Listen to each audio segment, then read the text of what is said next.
عدالت نہیں ہے، انصاف نہیں ہے، سب کا احترام اپنی جگہ رہے، مگر اہل بیت کے برابر کوئی نہیں ہے۔ اور جب اہل بیت کے برابر کوئی نہیں ہے تو جو اہل بیت نے ہمیں نماز بتائی ہے، جو اہل بیت نے ہمیں روزہ بتایا ہے، جو اہل بیت نے ہمیں حج بتایا ہے، جو اہل بیت نے ہمیں زندگی گزارنے کے شادی بیاہ نکاح طلاق کے دستور دیے ہیں، وہی ہمیں کرنے پڑیں گے، اس لیے کہ اہل بیت سے بہتر کوئی نہیں ہے۔ جی مانتا ہوں مگر اہل بیت کے مطابق روزہ نہیں کھولتا۔ بھائی مانتے ہو تو اہل بیت کے مطابق روزہ کھولو۔ میں اہل بیت کو مانتا ہوں مگر اہل بیت کے مطابق نماز نہیں پڑھتا، تو پھر کیا مانتے ہو بھائی؟ ماننے کا تو تقاضا یہ ہے جیسے وہ نماز پڑھتے تھے ایسے نماز پڑھو، جیسے وہ روزہ کھولتے تھے ایسے روزہ کھولو، جیسے وہ حج کرتے تھے ایسے حج کرو۔ ماننے کا تو تقاضا یہ ہے۔ اور فرما رہے ہیں ایک اور دلیل لیجئے، حضرت ابو سعید خدری صحابی پیغمبر ہیں، بڑا معتبر نام ہے ہمارے سنی بھائیوں کے نزدیک۔ حضرت ابو سعید خدری فرماتے ہیں کہ کننا جلوسا عند رسول اللہ، ہم رسول اللہ کے ساتھ بیٹھے ہوئے تھے۔ کون کہہ رہے ہیں؟ ابو سعید۔ کننا جلوسا عند رسول اللہ، ہم رسول اللہ کے ساتھ بیٹھے ہوئے تھے۔ اذا اقبل الیہ رجل، تو ایک شخص نبی کے قریب آ کر بیٹھا۔ فقال یا رسول اللہ، تو اور اس نے کہا اے اللہ کے رسول، اخبرنی عن قول اللہ لابلیس، ہمیں قرآن کی اس آیت کے بارے میں بتائیے جو اللہ نے ابلیس سے کہا، یا ابلیس، یہ قرآن کی آیت ہے سورہ مبارکہ صاد کے اندر، یا ابلیس ما منعک ان تسجد لما خلقت بیدی استکبرت ام کنت من العالین۔ اے اللہ کے رسول، ہمیں اس آیت کی تفسیر کر کے بتائیے کہ اللہ نے جو قرآن میں کہا ہے کہ اے ابلیس ما منعک، تجھے کس چیز نے روکا انہیں سجدہ کرنے سے، ما منعک ان تسجد لما خلقت بیدی، تجھے کس چیز نے روکا ہے انہیں اسے سجدہ کرنے سے، تجھے کس چیز نے روکا ہے اسے سجدہ کرنے سے جسے میں نے اپنے دونوں ہاتھوں سے بنایا ہے۔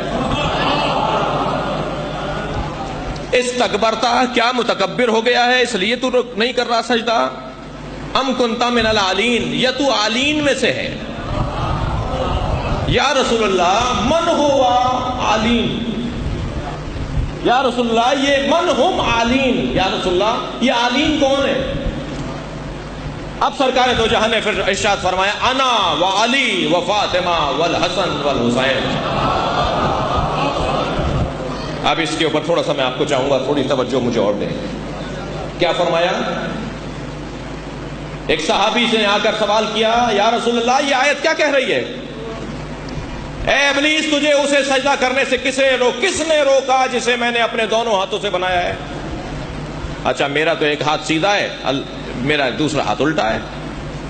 ہمارے یہاں تو دو ہاتھوں کا فلسفہ، سیدھا ہاتھ اور الٹے ہاتھ کا فلسفہ ہے نا۔ تھک تو نہیں رہے نا آپ؟ اللہ جب کہہ رہا ہے میں نے دونوں ہاتھوں سے بنایا تو کیا اللہ کا الٹا اور سیدھا ہاتھ ہے؟ جی پھر اس کا مطلب یہ ہوا دو ہاتھوں کی جب بات ہوگی تو اللہ کا ایک ہاتھ سیدھا ہے، اللہ کا ایک ہاتھ الٹا ہے، جیسے ہمارے ہیں۔ وہ کہہ رہا ہے میں نے دونوں ہاتھوں سے بنایا ہے۔ جناب حشام کہتے ہیں کہ میں ایک جگہ سے گزر رہا تھا، اوپن کھلی جگہ تھی، جیسے پارک ہوتا ہے، جیسے کسی کا مثال صحن ہوتا ہے، کسی جگہ سے جہاں نظر آ رہا ہو صحن بڑی جگہ ہو، تو میں نے دیکھا کچھ تو صحابہ کرام بیٹھے ہیں، کچھ اہل بیت کے چاہنے والے بیٹھے ہیں، اور انہی کے درمیان امام موسیٰ کاظم علیہ السلام بھی ہیں۔ امام موسیٰ کاظم علیہ السلام کا سن 3 یا 4 سال کا ہے، کم سنی کا عالم ہے۔ تو میں نے دیکھا کہ امام موسیٰ کاظم نے سیدھے ہاتھ سے تکیہ لگایا ہوا ہے، ٹیک دی ہوئی ہے، اور الٹے ہاتھ سے کھانا کھا رہے ہیں۔ تو مجھے پریشانی ہوئی کہ یہ ہمیں تو حکم دیتے ہیں کہ سیدھے ہاتھ سے کھانا کھاؤ، اور امام کا بیٹا ہے جو آئندہ امام ہے ہمارا، وہ الٹے ہاتھ سے کھانا کھا رہا ہے۔ میں پریشان ہوا، مجھے جانا تو کہیں اور تھا، مگر میں نے رخ کیا امام ششم، امام صادق کے گھر کی طرف۔ تو میں جب اس گلی میں داخل ہوا، امام کے گھر والی گلی میں، تو مجھے ان کے گھر سے ابو بصیر نکلتے ہوئے دکھائی دیے۔ حشام کہتے ہیں میں ابو بصیر کے قریب گیا اور میں نے جا کر کہا ابو بصیر مجھے امام سے ایک سوال کرنا ہے، کیا ممکن ہے امام سے ملاقات ہو جائے؟ ابو بصیر نے کہا تم پریشان لگ رہے ہو، مجھ سے پوچھو کہ کیا مسئلہ ہے۔ تو حشام کہتے ہیں میں نے ابو بصیر سے کہا ابو بصیر میں ایک منظر دیکھ کر آ رہا ہوں ایک منظر دیکھ کر آ رہا ہوں، موسیٰ کاظم سیدھے ہاتھ سے ٹیک لگائے ہوئے ہیں، الٹے ہاتھ سے کھانا کھا رہے ہیں۔ تو میں یہ پوچھنا چاہتا ہوں کہ یہ آپ کے فرزند تو معصوم ہیں، ان سے گناہ نہیں ہوتا، ان سے غلطی نہیں ہوتی، تو یہ الٹے ہاتھ سے کھانا کیوں کھا رہے ہیں؟ تو ابو بصیر نے بے ساختہ فرمایا اس میں پریشان ہونے کی کوئی بات نہیں ہے، امام کے دونوں ہاتھ سیدھے ہوتے ہیں۔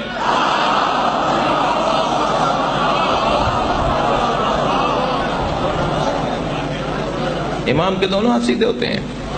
اب اس آیت کی تفسیر لکھتے ہوئے علماء تفسیر نے لکھا ہے کہ جو اللہ نے کہا نا میں نے دونوں ہاتھوں سے بنایا ہے، تو مولا کائنات سے کسی نے پوچھا یا علی یہ اللہ کے دو ہاتھ کیسے ہیں، الٹے اور سیدھے؟ تو اللہ کے ولی نے، میرے مولا علی نے جواب دیا اللہ کے دونوں ہاتھ سیدھے ہوتے ہیں، اور جیسے اللہ کے دونوں ہاتھ سیدھے ہوتے ہیں ایسے ہی حجت خدا کے دونوں ہاتھ سیدھے ہوتے ہیں۔ اب میں لطف لینا چاہ رہا ہوں علامہ محمد حسین طباطبائی علی اللہ مقامہ کے جملے سے۔ وہ فرماتے ہیں کہ اہل بیت کے دونوں ہاتھ سیدھے ہوتے ہیں اس لیے کہ ان سے خیر ہی خیر ظاہر ہوتا ہے، اور اہل بیت کے دشمنوں کے دونوں ہاتھ الٹے ہوتے ہیں اس لیے کہ اہل بیت کے دشمنوں سے کچھ ظاہر نہیں ہوتا سوائے شر کے۔ صلوات پڑھیں محمد و آل محمد۔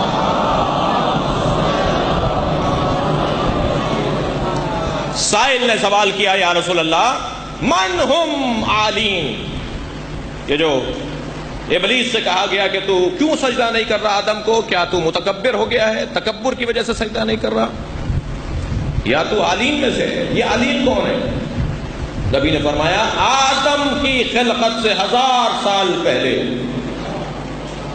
آدم کی خلقت سے 1000 سال پہلے میں تھا، علی تھا، حسن تھے، حسین تھے، فاطمہ تھی، ہم 5 آدم کی خلقت سے 1000 سال پہلے تھے۔ قرآن میں جنہیں عالین کہہ کر یاد کیا گیا ہے ہم بن جتنے ہیں۔ ہمیں حکم نہیں تھا کہ ہم آدم کو سجدہ کریں، جب فرشتوں کو حکم دیا جا رہا تھا آدم کو سجدہ کرو تو ہم کھڑے دیکھ رہے تھے، ہم کھڑے دیکھ رہے تھے، سارے فرشتے سجدہ کر رہے تھے۔ جب ابلیس نے سجدہ نہیں کیا تو اللہ نے یہ پوچھا جو کھڑے دیکھ رہے ہیں تم ان میں سے ہو گیا؟ صلوات پڑھیں محمد و آل محمد۔